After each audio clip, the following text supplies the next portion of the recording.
And now news from around the world in Meanwhile In.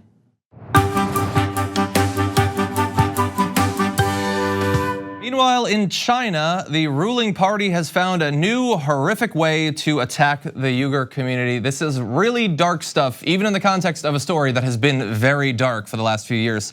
Chinese men assigned to monitor the homes of Uighur women whose husbands were sent to prison camps frequently sleep in the same beds as them, Radio Free Asia reported last week. These officials, who are mostly men, you'll be shocked to find out, typically stay for up to 6 days at each household, many of which have male family members in detention. And the Radio Free Asia was able to talk to an anonymous member of the Communist Party who said they help the families with their ideology, bringing new ideas. They talk to them about life, during which time they develop feelings for one another. That is obviously horrific, disgusting. I think best case scenario, it's terrible, and I think we all know that the best case scenario is not the best case, not the actual case here.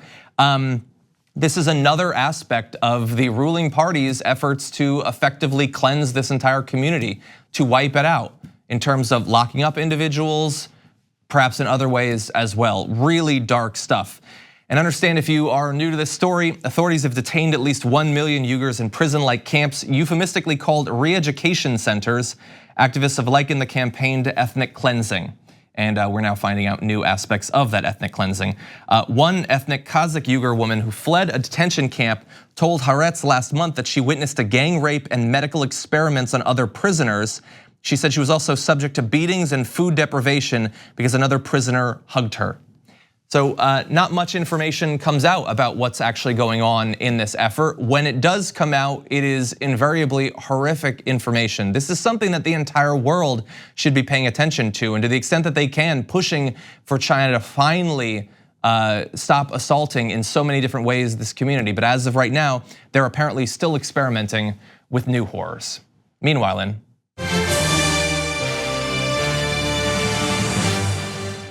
in Brazil, illegal loggers in the Amazon apparently ambushed a group of indigenous warriors who had been sent to protect the forest. In so doing, they killed one of the most outspoken leaders from a particular indigenous group. And most amazingly, this individual, Paulino Guajara, had previously been interviewed by Reuters about what his group was trying to do in the Amazon, saying, "I'm scared at times, but we have to lift up our heads and act. We are here fighting," he said, as he and other warriors prepared to move through the forest towards a logging camp.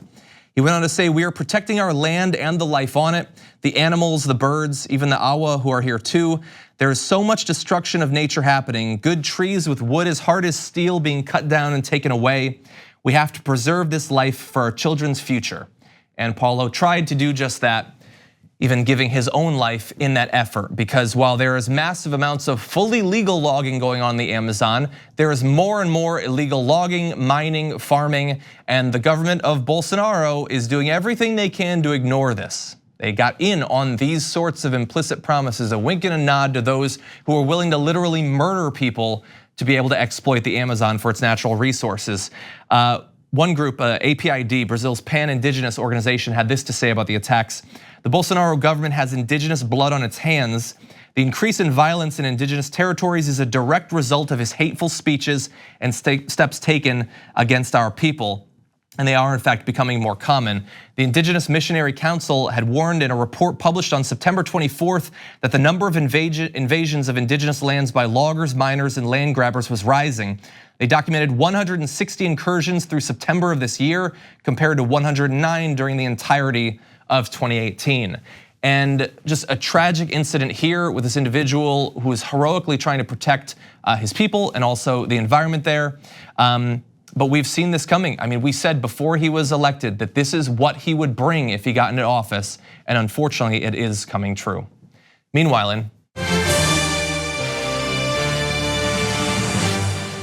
in the German city of Nuremberg, they have this really interesting tradition. It's their Christmas market. It dates back to 1530, and their Christmas market is one of the oldest and most famous in the world, drawing about 2 million visitors to the Bavarian city every winter. Each year, organizers choose a local young person for the role of, quote, Christ child, an honorary role. This time, they chose an individual who was both a woman and also non-white, which seems like a good effort. But unfortunately, there are horrific people in Germany that reacted horrifically to this. This is from a Facebook post by the far-right AfD party who said, Nuremberg has a new Christ child. One day we're going to go the way of the Indians, comparing white Germans to Native Americans. This party is becoming more common in recent years. It formed just in 2013 and just 2 years later captured more than 12% of the vote nationally in Germany, so that should scare you. The mayor of Nuremberg responded by saying you would laugh about it if you didn't know these guys are serious, but you could cry about this level of misanthropy. And Benigna Muncy, who's the individual who is playing the Christ child in this case, reacted amazingly to the threats against her, saying, I am surprised by the positive responses I've received. They say, cheer up, not all people are so negative, we're behind you. I was very happy about that. And a great honor for this individual, and hopefully one that will not be further sullied by the worst in German society.